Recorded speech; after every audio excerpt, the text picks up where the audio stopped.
زکوٰۃ کے حوالے سے جب کبھی پراپرٹی کا سوال کیا جاتا ہے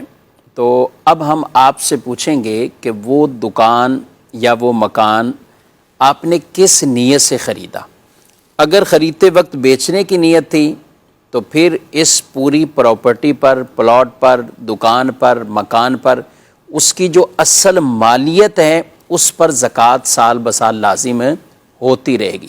اصل مالیت یعنی جو اس سال اس کی ویلیو ہوگی اس کے مطابق اس کی زکوٰۃ ادا کرنی ہوگی۔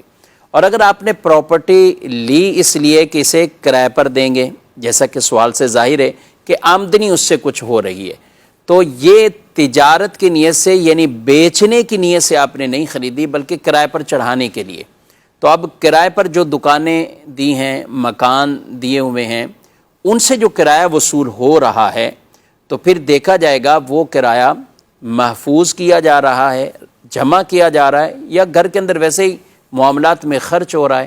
اگر تو وہ خرچ ہو رہا ہے تو نہ کرائے پر زکوٰۃ نہ پراپرٹی پر زکوٰۃ کسی طرح کی۔ اور اگر وہ کرایہ جمع ہو رہا ہے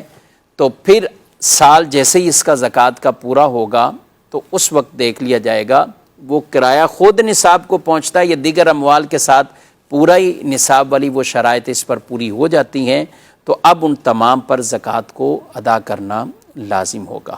اور اگر کرایہ آ رہا ہے اور وہ کسی اپنی ضرورتوں میں خرچ ہوتا جا رہا ہے